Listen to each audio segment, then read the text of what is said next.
ازيكم عاملين ايه؟ يا رب تكونوا بخير. كل لعيبه الكوره وكل نفسهم يلعبوا كوره ان شاء الله نشوفكم في اكبر واحسن الانديه. معاك كابتن اسلام مصطفى مدير اكاديميات جولدن بوي، ومعانا كابتن رمضان مشرف على اكاديميات جولدن بوي.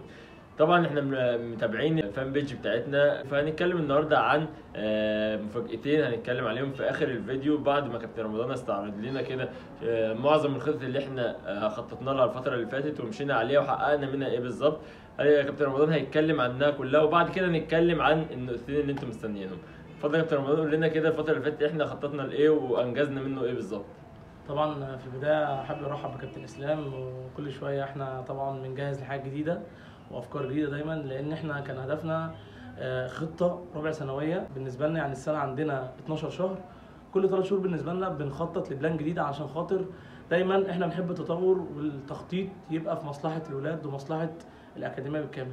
طبعا احنا من خلال شهر 8 كانت اول بلان طبعا كانت بالنسبه لنا اللي هي من شهر 6 لغايه شهر 8 او شهر 9، اللي هو كل 3 شهور، ان احنا كان عندنا بدايه الاكاديميه، ان احنا نستكشف اعمار الاكاديميه ومستوياتها. وطبعا قبل كده كابتن اسلام كان بيتكلم في الفيديو قبل كده، لو انت لسه ما شفتوش خش على الفان بيج عندنا ودور، هتلاقي الفيديو اللي احنا كنا بنتكلم عليه عن كل ايجابيات الاكاديميه وكل المفاجآت اللي كنا بنفكر فيها قبل راس السنه وتقييمات الاكاديميه وتجهيز السيشنين للاكاديميه. فطبعا من شهر 8 لغايه شهر 1 احنا عملنا 5 مباريات، طلعت مباريات داخليه، مباراتين خارجيتين، تمام، مع اكاديميه الزمالك مع اكاديميه بيست سوكر تيم، وداخليه مع اكاديميه طاهر اكاديمي ومظلوم اكاديمي واكاديميه بناء. طبعا بيجي لنا مباريات كتير جدا خارجيه وداخليه، بس احنا طبعا ماشيين بهدف كبير بنخطط له علشان خاطر نوصل للولاد بمستوى كويس. فبالتالي الحمد لله في تطور كبير جدا في مستوى الولاد. دي كانت اول نقطه. تاني نقطه طبعا كنا حابين نعمل تكريم شهري كل لعيب من كل سيشن، وطبعا ده بفضل الله وفضل اولياء الامور وفضل اللعيبه تم على خير. ثم عملنا بعد كده تكريم شهري كامل للاكاديميه، ثم بعد كده قررنا التكريم ده كمان مره كمان، وبعد كده قررنا التكريم ده بدوري داخلي. عملنا دوري داخلي من خلال الاكاديميه، جميع الاعمار وجميع السيشنات كلها اشتركت فيه، وكان حفل محترم. وكمان كرمنا الولاد ده في حفل راس السنه، ودي كانت نهايه البلان الثانيه اللي هو ختامها مسك زي ما بيقولوا كده، وبدايه السنه الجديده بحفله تليق باكاديميه وتليق باولياء الامور. وطبعا عملنا ده من خلال طبعا مساعده جميع افراد المنظومه بالكامل وجميع الكباتن، ودي كانت البلان الثانيه اللي احنا بنفكر فيها. طبعا ثالث بلان كابتن اسلام هيتكلم فيها وهيشوقكم برده لشويه نقط كده فيها، فهو يقدر يقول لكم بصفه رسميه البلان الثالثه هتبقى ايه بالظبط. هي البلان التالتة، ودي كان أكبر هدف بالنسبة لنا، واللي هو من أول ما عملنا الأكاديمية عملناها للهدف ده، وهي التسويق.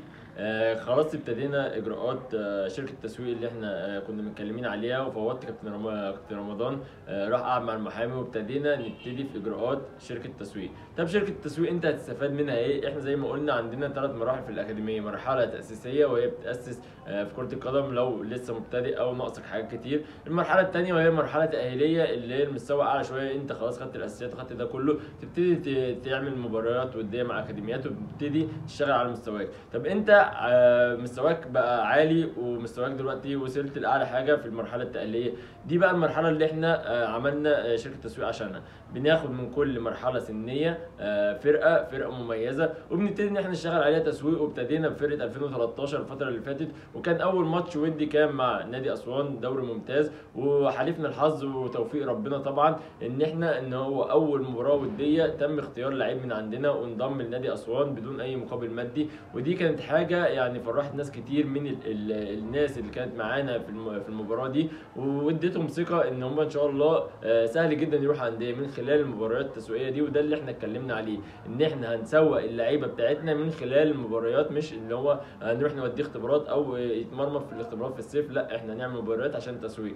فابتدينا بفرقه 2013، والمرحله الجايه هنبتدي نعمل من كل عمر فرقه مميزه. طب كل اللي في الاكاديميه يروح الفرقه دي؟ لا، زي ما قلنا لازم تعدي الاول على المرحله التاسيسيه والمرحله التاهيليه. لما تبقى لعيب احنا شايفين ان هو يصلح يلعب في نادي في الوقت ده، هيبتدي ينضم معانا للفرقه دي. لو لسه عندك شغل هتفضل معانا مستمر للشغل ممكن الفتره على حسب مستواك، وبعد كده ان شاء الله اخر خطوه ليك اللي هي الخطوه التسويقيه. ده بالنسبه للبلان بتاعتنا من خلال الشركه التسويقيه. وبرده لو انت ما تسوقتش مش هتضيع عليك السنه وتفضل في الاكاديميه. احنا ان شاء الله ناويين من خلال الشركه دي هيبقى عندنا قطاع كامل للبراعم والناشئين. هتبتدي ان انت تلعب دوري جمهوريه او منطقه او سوبر على حسب مرحلتك السنيه، وتبتدي ان انت تتسوق من خلال مباريات رسميه مع اكبر الانديه، ودي هتبقى فرصه اكبر واقوى ان انت تتسوق. فانت لو ما تسوقتش هنا ان شاء الله تتسوق هنا، وهتفضل مستمر معانا لحد ما نشوفك في نادي من الانديه. ده بالنسبه لاول مفاجاه او اللغز الثاني. هنسيب كابتن رمضان بقى يحكوا لنا، ولا هنعمل ايه بالظبط في اللغز الثالث ده؟ يعني انا ممكن اقول، يعني تديني فرصه اقول.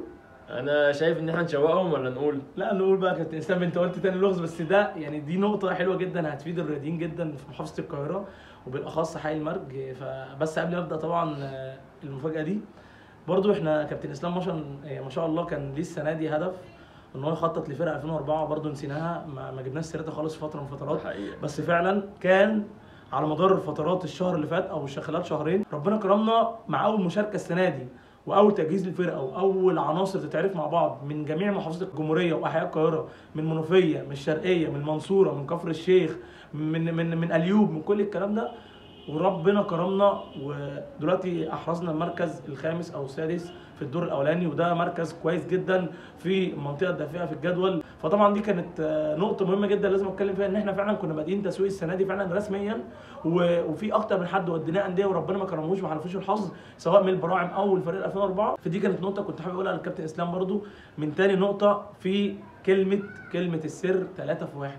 طبعا ثالث نقطه اقولها بالنسبه لحي المرج اللي انا قلت عليها، هي طبعا بالتنسيق مع كابتن اسلام. قعدنا حوالي اسبوعين بنخطط ليه انا وهو، وقعدنا بنعصر دماغنا وبنجهز ومخطط. فهو قال لي يا كابتن رمضان طب احنا هنبدا ازاي؟ قلت له يا كابتن اسلام احنا هنتوكل على الله. وهو طبعا قبل اي حاجه التوكل على الله ده مفيش حاجه فيها لله يعني ما بتكملش. فانا هسيبه يقول نبذه كده بسيطه عن الحته دي، عشان خاطر هي هتبقى تحت اشراف جولدن بوي اكاديمي بالكامل. هيبقى فيه جهاز ومنظومه ومشرفين ومخططين وكل حاجه، بس قبل حاجه التعاون هيبقى من خلال يا كابتن اسلام. هنتعاون مع مين عشان خاطر يوفر لنا الكلام ده الاول؟ هنتعاون طبعا من خلال نادي المرج، طبعا النادي اللي هو يعني ليه خير على كل الناس عندنا، فاحنا هنتعاون من خلاله. الخطوه دي هتبقى خطوه كويسه جدا للناس الفتره اللي جايه، وهتبقى تاهيليه للمرحله اللي جايه اللي احنا داخلين عليها.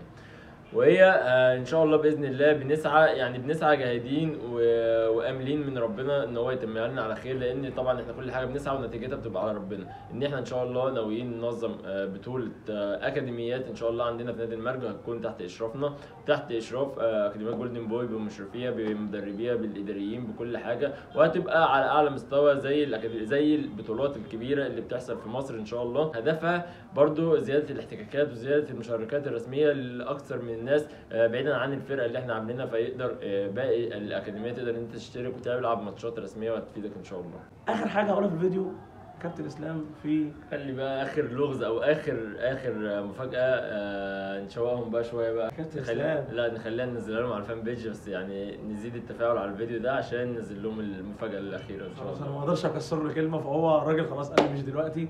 فانا بشكركم جدا على حسن متابعتكم لينا، والسلام عليكم. سلام يا كابتن اسلام.